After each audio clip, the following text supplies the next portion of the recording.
औज़ुबिल्लाहि बिस्मिल्लाहिर्रहमानिर्रहीम रब्बि यस्सिर वला तुअस्सिर वतम्मिम बिल खैर व बिका नस्तईन आमीन या इलाही आमीन rabbi ज़िदनी इल्मा rabbi ज़िदनी इल्मा rabbi ज़िदनी इल्मा।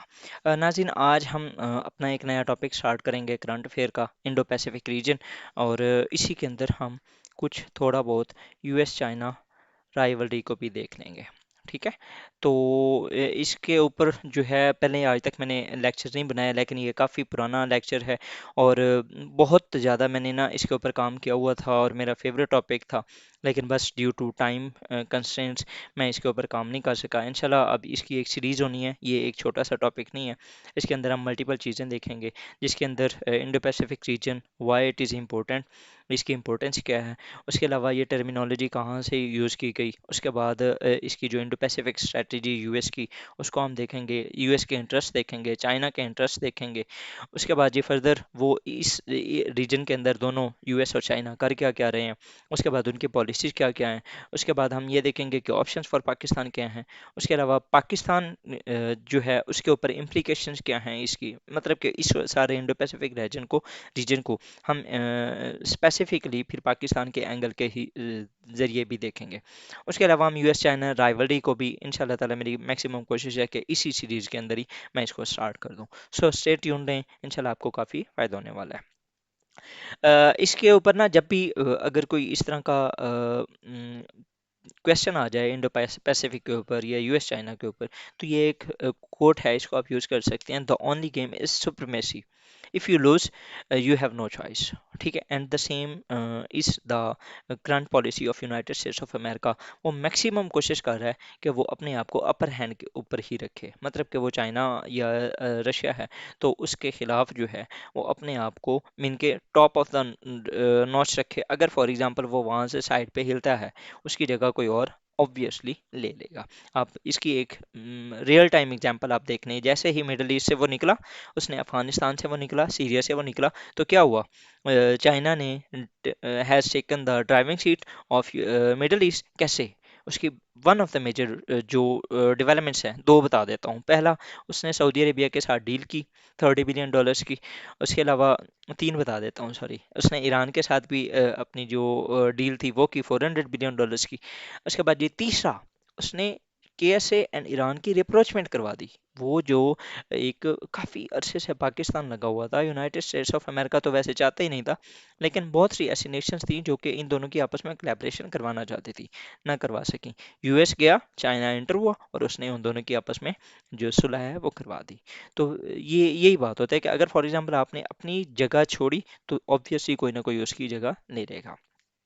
Indo Pacific region का अगर आप मैप देखें तो ये सारा एरिया है जी इंडो पैसिफिक का।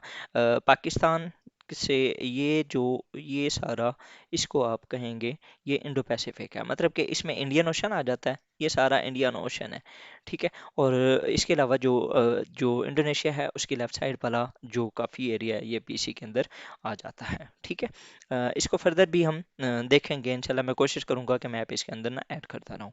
अब इसकी ना इम्पोर्टेंस मैं इसको 4 से 5 पॉइंट्स के मुताबिक वो मैं करूँगा। इसकी अगर आपने सोर्स देखना है तो मैं कोशिश करूँगा कि इसका जो सोर्स है, ये तकरीबन 6 से 7 घंटे के लेक्चर्स थे, 3 से 4। वो सेमिनार्स हुए थे, एक थिंक टैंक है, पाकिस्तान बेस्ड एक थिंक टैंक है, उसके ऊपर बहुत से स्कॉलर्स थे जो कि पाकिस्तान के फॉरेन एम्बेसडर्स थे, यूएस के एम्बेसडर्स थे, चाइनीज़ एम्बेसडर्स थे, उन्होंने अपने जो व्यूज़ थे वो शेयर किए थे, तो मैंने वहाँ से ये लेक्चर्स लिए हैं। तो सबसे पहले इंपॉर्टेंस ऑफ इंडो पैसिफिक अगर रीजन देखें तो पॉलिटिकली, अगर जिस तरीके से आपको आइडिया है मैं चीज़ों को डिवाइड करता हूँ, अगर आप पॉलिटिकली देखें तो इसमें 3 out of 7 nuclear powers are in the region, India, China, Pakistan. ठीक है। इसी रीजन के अंदर ये पाई जाती हैं और तीनों मोस्ट पॉपुलस हैं। अगर आप पॉपुलेशन के लिहाज से देखें, the region holds 48% of the world's population. Indonesia, India, China, Pakistan, Bangladesh, दुनिया की 5 मोस्ट पॉपुलस तरीन जो आप कहें कि नेशंस हैं, वो इसी एरिया के अंदर हैं। आप इसकी इंपॉर्टेंस इस चीज़ से अंदाज़ा लगा सकते हैं। पहला क्या था, न्यूक्लियर पावर्स है, दूसरा पॉपुलेशन, तीसरी इकोनॉमी। आप देख रहे हैं Japan, China, south Korea, Asian tigers, Malaysia, Singapore, और अब इसके अंदर इंडिया भी आप ऐड कर लें। ठीक है, तो आपको इससे आइडिया हो जाएगा कि इकोनॉमी भी इस रीजन की कितनी स्ट्रांग है। उसके बाद अगर आप एनर्जी की बात करें तो 70% of oil reserves, 50% of gas are in this region. ये जो रीजन है इंडो पैसिफिक, इसी के अंदर दुनिया के 70% जो ऑयल के रिजर्व्स हैं, और उसके अलावा 50% जो गैस के रिजर्व्स हैं। उसके अलावा इसके अंदर और भी फिश जो है वो, और भी बहुत सी इस तरह के जो मिनरल्स हैं, वो इसी रीजन के अंदर बहुत से जो थ्योरिस्ट हैं वो ये कहते हैं कि यहाँ पर पाई जाती हैं। उसके बाद जी, और इस एक इसकी जो स्ट्रैटेजिक, यहाँ पर आप इसको स्ट्रैटेजिक पॉइंट ऑफ व्यू से देख सकते हैं, और वो ये है कि चेक पॉइंट्स हैं जिनमें मलाक्का स्ट्रेट है, सुंदर स्ट्रेट है, लोम्बार्ड स्ट्रेट है। ठीक है, तो ये मेजर जो स्ट्रेट्स हैं, जो कि चोक पॉइंट्स होते हैं जहाँ से आपने गुजरना होता है फॉर देयर ट्रेड। ठीक है, और दुनिया की मोस्ट ऑफ द जो ट्रेड होती है वो सी लाइंस ऑफ कम्युनिकेशन के जरिए होती है, तो जो इनके ऊपर कंट्रोल करेगा वो दुनिया के ऊपर कंट्रोल करेगा। ठीक है, तो इसकी हम इंडो पैसिफिक की जो थियोरेटिकल डायमेंशंस होंगी उसके अंदर हम इसकी ये जो इम्पोर्टेंस है ये फर्दर देखेंगे। तो बेसिकली जो इंडो पैसिफिक रीजन की इम्पोर्टेंस है वो हमने देखी, उसके पॉलिटिकली भी, पॉपुलेशन के लिहाज से, इकोनॉमी के लिहाज से, एनर्जी के लिहाज से, स्ट्रेटजी के लिहाज से।